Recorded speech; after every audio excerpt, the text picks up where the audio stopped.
Welcome to Power for Living, a broadcast brought to you by the Orchard Knob Missionary Baptist Church, located at 1734 East 3rd Street in the city of Chattanooga, Tennessee.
Iglesia Bautista Missionary de Orchard Knob. We are so happy that you are here with us to worship. Estamos muy contentos que estás aquí con nosotros para adorar. Thank you so much for coming. Muchas gracias por venir. May God richly bless. Que Dios sea rico. Be blessed. Amen. Amen. The Word of God tells us this. It says in Psalm 95, "Come and let us sing for joy to the Lord. Let us shout aloud to the rock of our salvation. Let us come before him with thanksgiving and praise him in music and in song. For the Lord is a great God, the great King above all other gods." Let me sing.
whatever you do for me.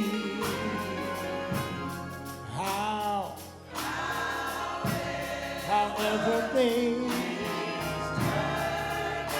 turn out to be, just as long as you're in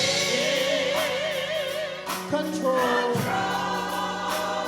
I know things will work out for me.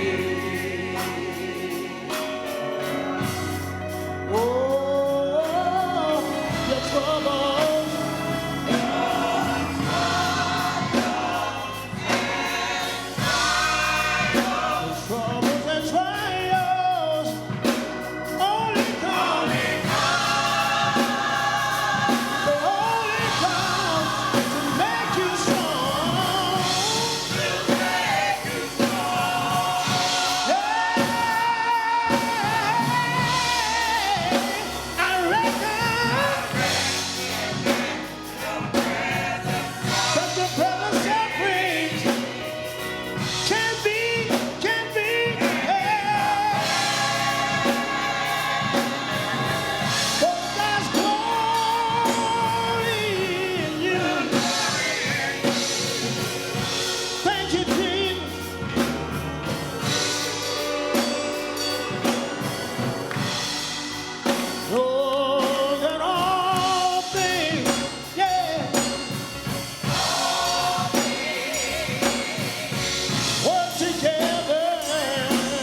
Things will work out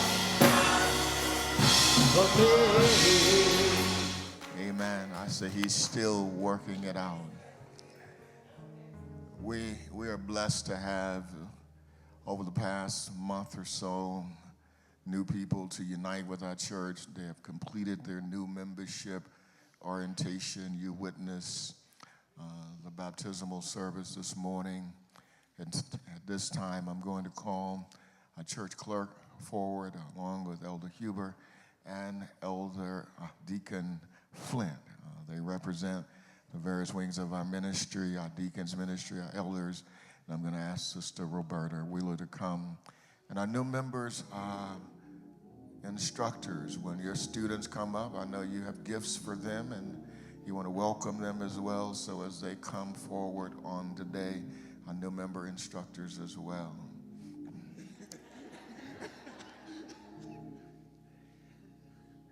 As I call your name, will you come forward?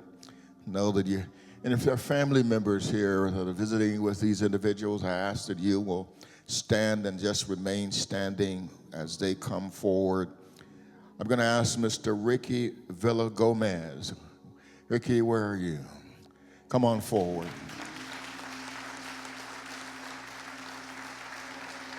Ricky invited his family. They're with him today. Ricky's family, please stand. Y'all stand.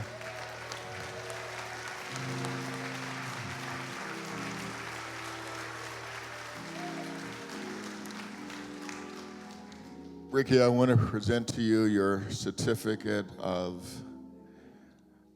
baptism, and your new member instructor is going to present you with your new weapon that you can use to fight the enemy, to deal with life.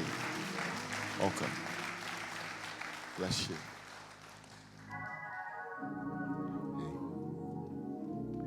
Amen. Just stay here just a moment. Mackenzie L. Henry. Sister Henry. Will our family please stand if you're here?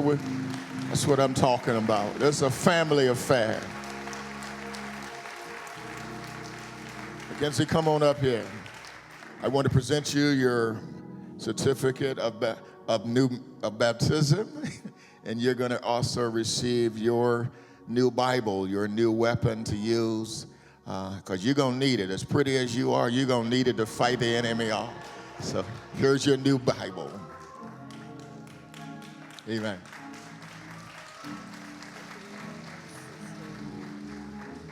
So we had three sisters. It's 3 times as good. The Moon sisters, Janaya, Karina, and Daviata. Come on, let's celebrate these sisters. Moon family, y'all stand. Come on. Amen. Brothers in the choir are already shouting and say a word, Pastor, say a word. I want to say the word is coming forth. Hey, let me take a moment. I want to do something really special for just a moment here. I hit it up. I just want to take this opportunity to just give a great big shout out to Sister Ella Allgood, who's worshiping online with us, Sister Laura Bertram, so many more who are there worshiping with us online today. Sister Bonita Collins, we're just so happy to have. We have Sister Jacqueline Hardy, Sister Donna Lee Williams. Thank you, Donna, for being here with us. And just thank God for each and every one of those individuals who've joined us online today. Some of those are anniversary worshipers. They've been worshiping with us for a very long time online, so we're just happy to have them with us today. And I'm thankful for all of you who have joined your families today as we celebrate Holy Communion, as well as participate in the act of baptism. Today,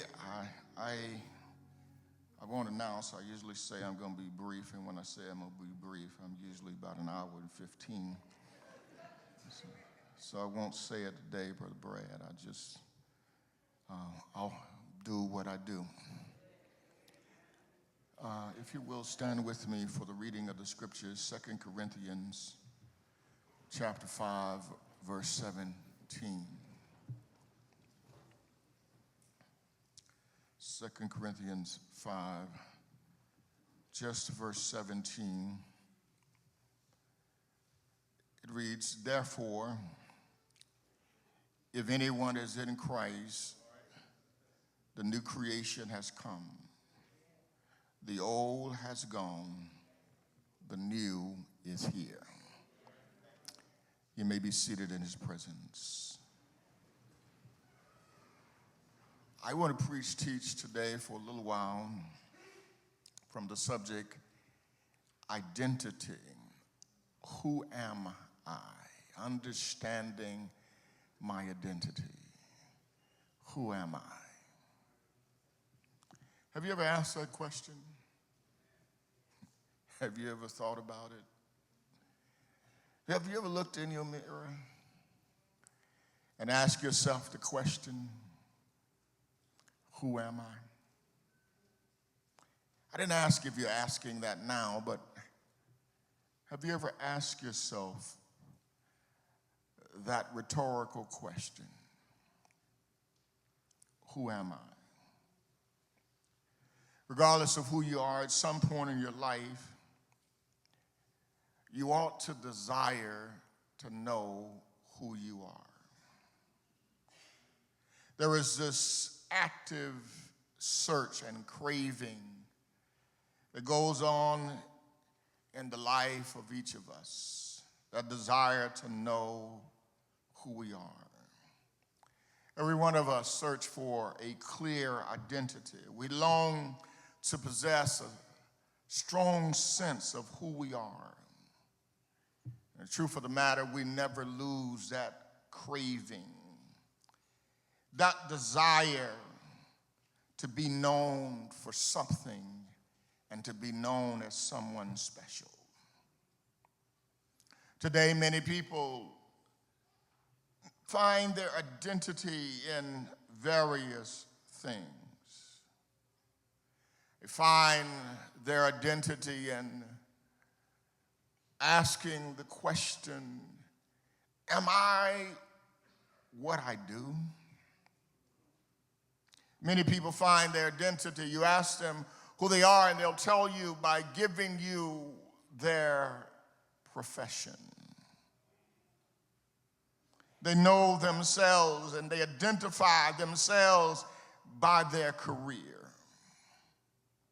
They work long hours. It's not just to bring home the bacon, but they work long hours because that career is their identity. That career is more than paying the bills. It strokes their ego. It fuels their adrenaline. It provides a sense of feeling of accomplishment. Not only that, but other people find their identity in the relationships they have. That's why they're constantly dropping names and want you to know that they know this person and that person, because their identity is wrapped up in who they know. Still, for others, you may be like the young lady who knows that she's in a relationship that violates every inch of her consciousness and tells her that this is not going to work. And although the person on the other end treats them horribly and will never propose to them, you can't convince them to walk away. Can't convince them to walk away because they would rather know that they've got company on Friday and Saturday than to have to live life by themselves. They say it could be worse. I could have nobody to talk to. And so they say, and sum it up, say, at least I have someone that I can spend time with. That relationship gives them the perception that they're loved, but in reality, we know it's not love. And so people wrap their identity in their love. For somebody else, it's possessions. They are what they drive. Put them behind the wheel of their status symbol automobile, and they will tell you that I am somebody. They pull up to the red light and they look over to the left and look to the right to make sure that the person that is there notices them. And when they pull up, they want to make sure you notice them. And if you don't say anything about what they're driving, because their identity is wrapped up in their ride. Not only that, for somebody else, it's their hobby. It's what they love doing.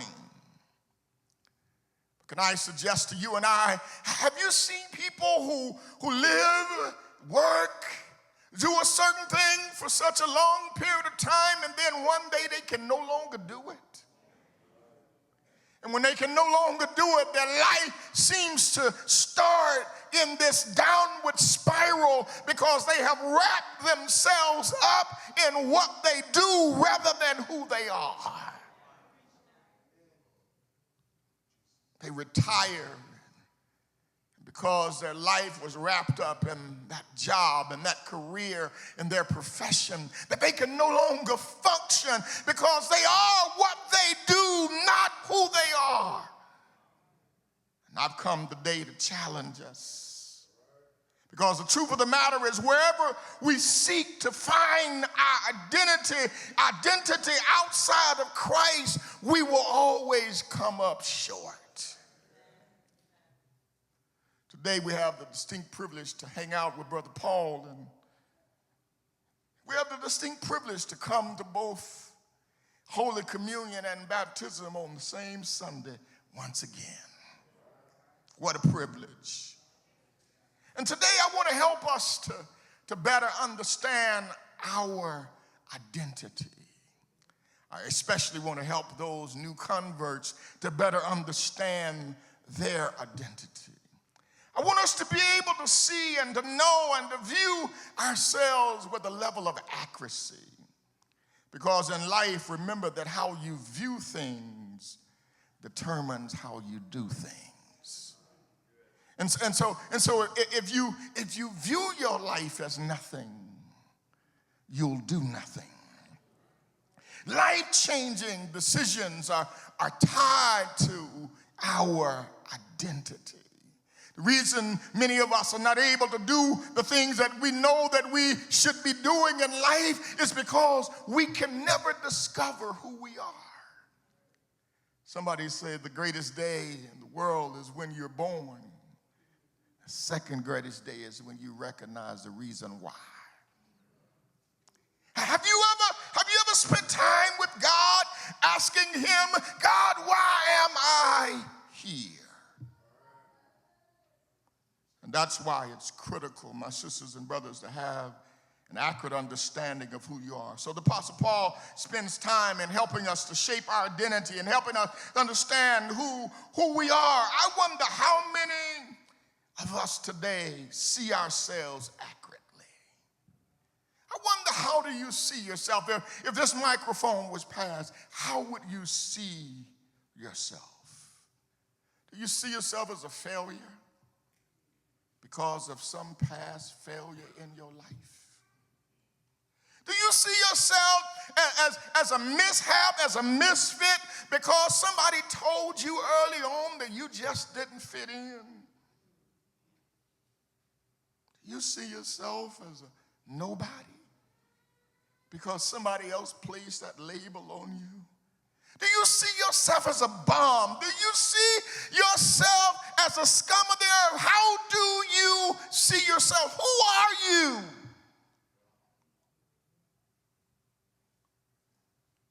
I want to challenge you to look at this perspective from the one who made you, who knows you, and knows you best.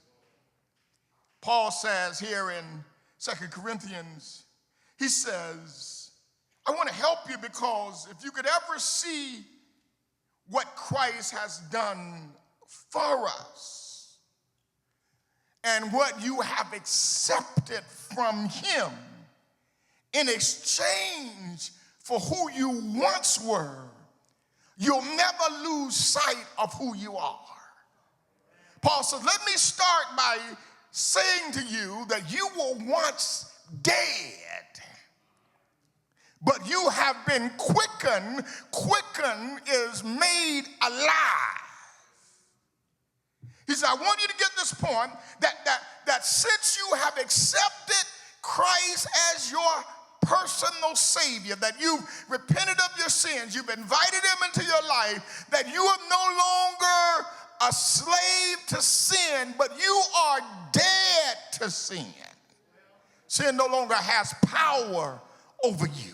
Yes, you're still in the presence of sin. You're going to see sin today. You're going to see sin tomorrow. But he says you no longer have this power in you that causes you to crave and desire and want to be engaged in it because you have victory over it. Paul is helping us to see that you got to come to grips with the fact that sin no longer has power over us. So he says, who are you? He says, first of all, you're a new creature.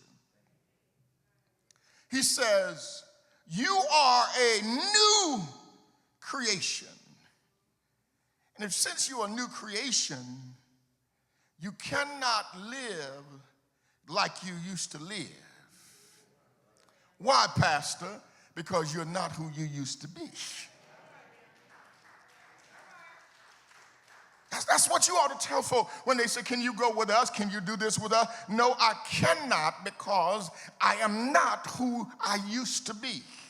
And when people go to say, well, you acting funny, I say, that's right, because I am not the person I used to be. You can call it funny, but because I am a new creation, some things I can't do no more. And you got to recognize that this is why baptism is so important.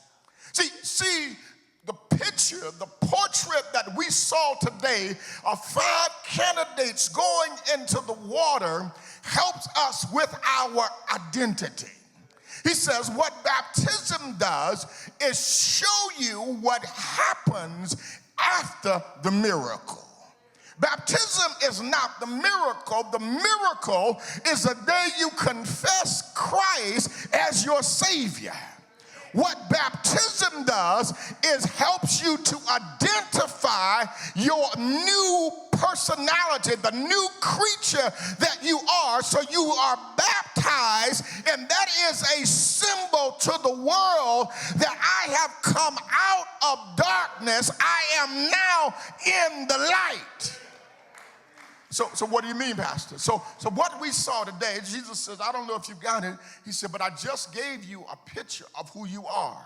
He said, you are a person who died.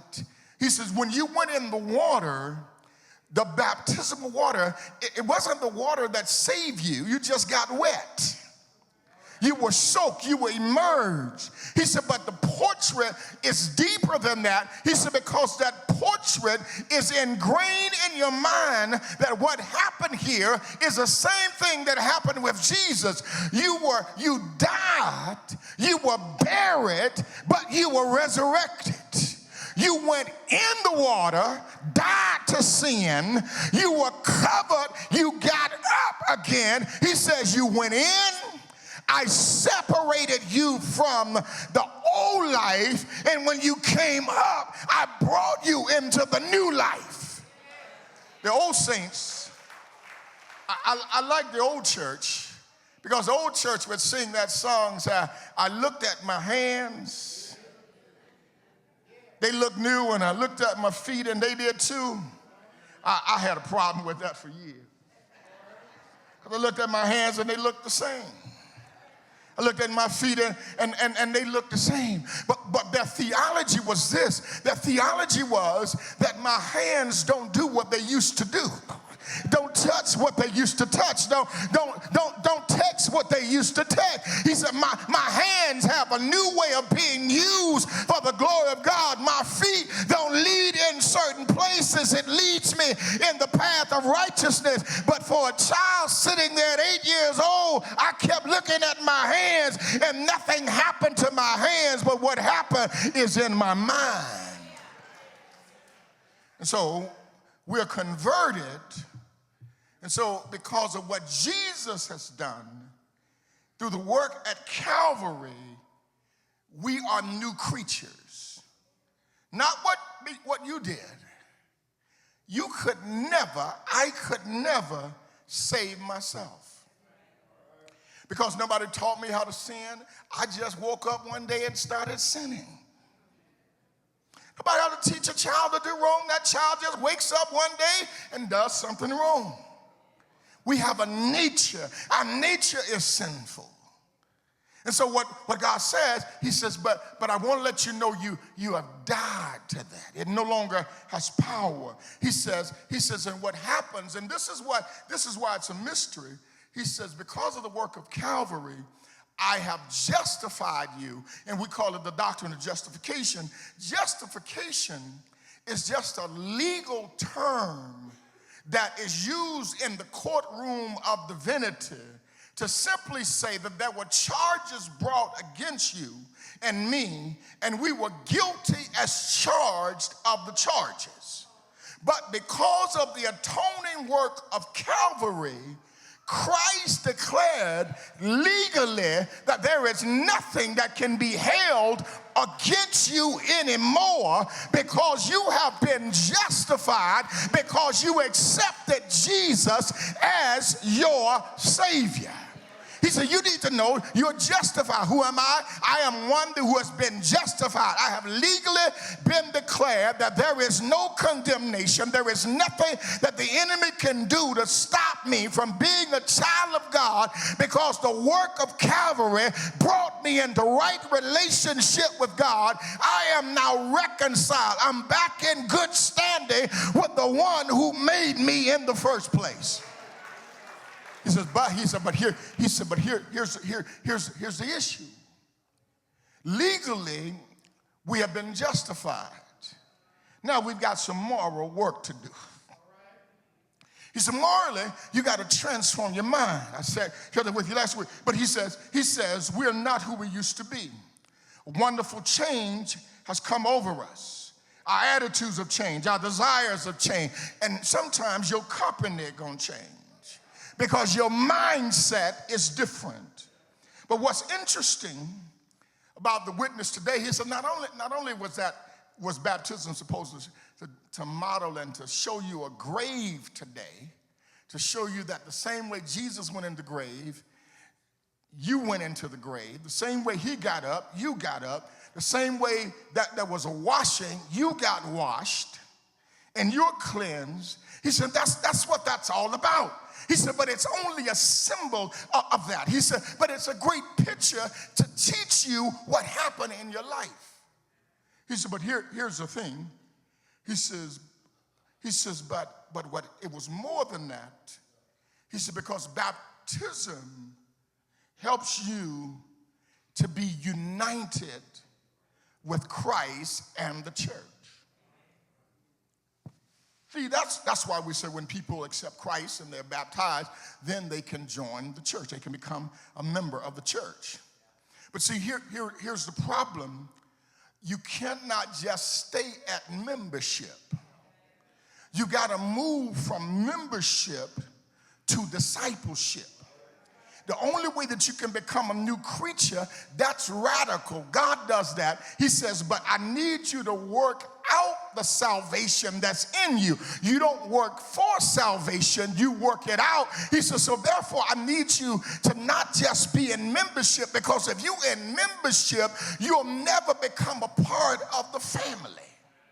He said, so I want you to join the church and become a part of the family. He said, you become a partner. He said, I call the church a body. He says, and in the body we are fitly joined together. We're members one of another, and we come together to accomplish what God. He said, I call the church a family. I call the church my bride. He said, I care about the church. He says, so in the family you have members. In the body you come together as a bride. You have my love. He said, and you are sealed until the day of redemption. So baptism, he says, guess what happened? And I like it because Elder Huber, he likes to plunge them. Likes to go deep. Push. All the way under. And see, when they go all the way under, that's simply saying that you have just been plunged into a new dimension of living. He says, and the reason we take all of you under and get all of you wet is because every fiber of your being is now dedicated to God. Wait. Somebody said, well, Pastor, what about this new phenomenon where folk want to be baptized 3 and 4 times? No, wait. Don't hate. I can't speak for those kind of convictions, but can I be a good pastor and tell you that how many times did Jesus die? How many times did he get up? It ain't gonna take but one time. Jesus said, follow my example. It does not take but one time. I went down one, got up once, the old church said, I died one time, not gonna die again. It don't take 4 or 5. One time. So now, for folk who've been baptized 3 and 4 times, that's not a put down. I understand you may have come through a system where folk just said, well, you don't remember it, so you need to go down again. Or you don't understand, you need to go down. Wait, a lot of things you didn't understand when you went down. He said, that's why I don't understand how radical this transformation is, but the good news is that the salvific power is not in the water. The salvific power is at Calvary. What Jesus did and what we do is repent of our sins, confess him as our Savior, and invite him into our lives. So he says, you have died to the old life and you come alive to the new life. Who am I? Well, I am one who is dead to sin and alive to Christ. I'm united with him. And because I'm united with him, he's in me and he's helping me to live my life. In other words, he says what happened in that baptismal, and he says, and what it's supposed to symbolize, because it's a teachable moment, because somebody will look at it and say, well, ain't nothing happened. He says, but for those who are on looking, he said, you need to help them to understand that water baptism is an outward sign of an inward grace. It is an outward sign of what's happening to me on the inside. That God is changing me on the inside. I know you see the same person externally, but on the inside, the way I think, the way I come to my answers now are different because God is transforming. He's changing me. He's recreating me. He's reprogramming me. He's helping me to become a new creature. He said, so I'm united with him. I'm in union with Christ, not only Christ, but I'm also united with the church. He says, but why did we make it public today? Why didn't we just slip off somewhere and do the baptism in a private setting? He says the reason baptism is a public act is because you are identifying with the greatest act in human history.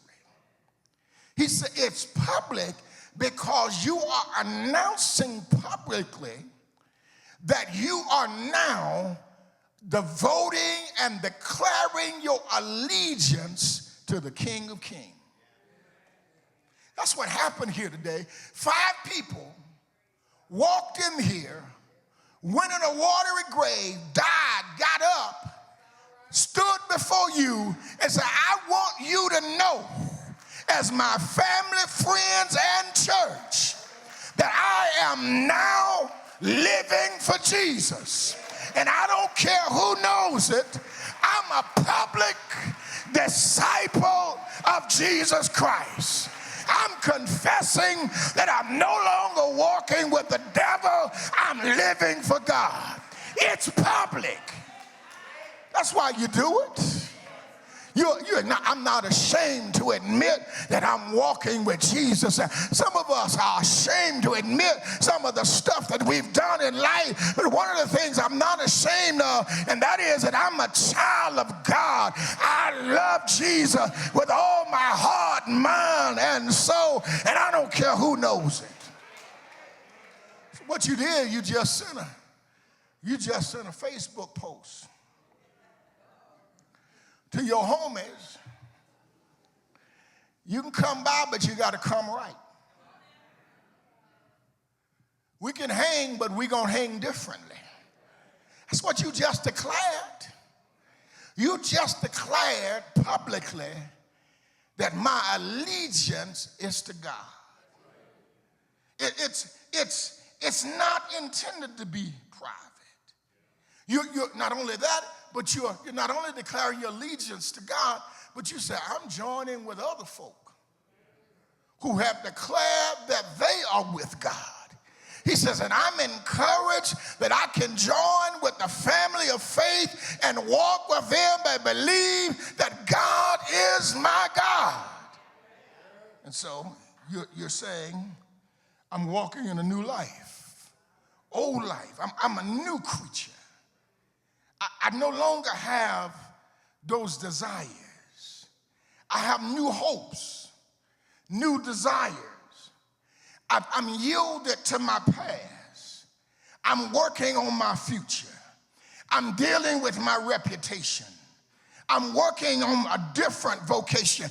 When you show up to work tomorrow, you may be doing the same job, but now you do it with dignity because you are a child of God. And when they ask you what happens, I died yesterday. I died, but I became alive. And you know what happens? Whenever you die, the most undignified thing you can do to a dead person is not bury them. So what happened today, we witnessed death and burial. But thank God we saw the resurrection. So Paul says, he says, the Bible declares, but Pastor, who am I? Well, let me finish. I'm done. He says, Peter says, you are a chosen people. You are now in a royal priesthood, a holy nation, God's special possession, that you may declare the praises of him who called you out of darkness into his wonderful light. Pastor, who am I? I'm glad you asked. You are a child of God. You are a disciple and a friend of Jesus. You have been justified. You have been united with Christ. You are a member of the body of Christ. You have been chosen and adopted and engrafted into the body of Christ. You are complete in Christ. There is no condemnation for you. Therefore, you are one of God's special, chosen people, created unto good works. He says, well, since I'm all of that, and I'm sealed unto the day of redemption, why this communion stuff? Why, Pastor? I've been baptized. I'm in the body. I don't believe we get it. Sometimes the Bible says we have what is called imputed righteousness. Imputed righteousness. Let me see if I can illustrate it. I went to Walmart yesterday and in haste in my leaving, I somehow dropped my wallet. I wasn't aware that I dropped my wallet. I went home, and about 20 minutes later, I needed to go back to Walmart again. I had something that I wanted. So I need to go back, and I said, well, let me grab my wallet because I have my phone, and I'm glad that Walmart doesn't allow me to use my phone in that way because I hadn't downloaded the app. So if I'd have been able to use that, I'd have just taken my phone, but I had to grab my wallet because I got to look for my wallet. Just like you do at your house, you know. Who moved my wallet?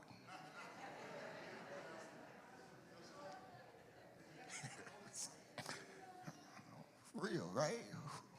Who moved my wallet? I put my wallet here. I know I did. That's why I get louder and louder. Who? First of all, I start out, have y'all seen my wallet? Nobody's seen my wallet. Now I'm getting righteously indignant. About to start catching a case and moving some furniture. I know somebody, that's what I used to hear my mama say when she couldn't find her stuff. I got it from my mama. My mama said, I know somebody moved my stuff because I put my stuff right. Mama, we didn't move your stuff. And then all of a sudden I said, well, if you don't mind, look in your room, look in your purse, look in your wallet, look in your closet, look for my stuff. Because you may have no, I didn't accidentally pick up your stuff. I didn't even go in there. You came in here, you went here, and all of a sudden I remembered. I said, maybe I left my wallet at the counter at Walmart. And so I jump in the car and don't say nothing to nobody. They still looking for my wallet. Because everybody's looking for that wallet now. And so I go to Walmart, I'm looking for my wallet, and I walked into Walmart. I called, and they wouldn't answer the phone. I said, what kind of store is this? Won't answer the phone. Answer the phone. And I get to Walmart, and I walk in. I walk in, first lady I see, and the line was long at the customer service desk. I ain't got time to wait till all these folk return all this stuff. By that time, they be done got my wallet and got my credit cards and you. So I'm having a fit. My wallet here, that's all I want. So I look at the guy and said, come here, man. I said, where's the lost and found? He said, what you looking for? I said, I'm looking for my wallet. And he looked at me. He said, hold on. I said, hold on. I'm looking for my. And I pulled up the app, looked at Wells Fargo, because if they made a shop at the grocery store, I'm going to the grocery store to try to find. And I looked at him, and I said, where's my wallet? And the nice gentleman, he walked over, And the nice lady says, hold on. I think I can help you. I said, yes, ma'am. I said, I'm looking for a wallet that's brown in color. And tell you my name and all. She says, hold on. Nice lady walked up. She said, yes, some nice person turn your wallet in. Well, let's see how nice they were. Bring me my wallets. And she brings me my wallet. I flip it open. Same little $60 I had in there, still in there. Know how much money you have. I don't care much, $60. Oh, thank you, Jesus. Looked at all the little credit cards I got. Thank you, Lord, thank you, Jesus. Look at my bank account again. It's still all there. I just shouted right there in Walmart. See, that's what happened. That's what happened. That's what Jesus did for us. Jesus said, you had so much sin on your debt. He said, what I call imputed righteousness. He said, I took my credit cards, put it on your account, took your sins, put it on my account. I gave you my righteousness, and you gave me your sins, and now you can live eternally. He said, you couldn't do it. I had to make the transaction all the way from earth to glory, died, buried, got up just to say that the transaction is good.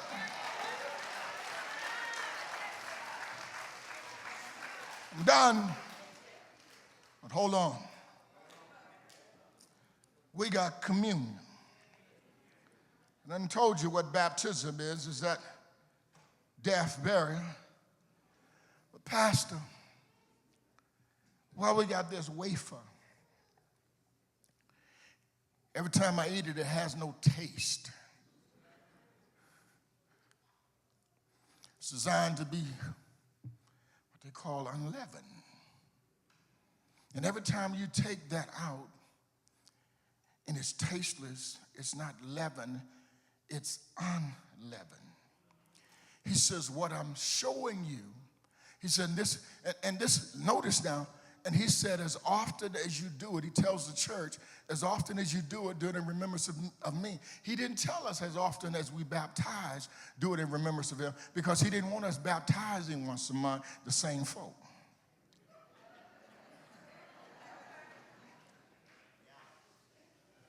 But he did want us to send a reminder of what that means. He says, so the bread is unleavened.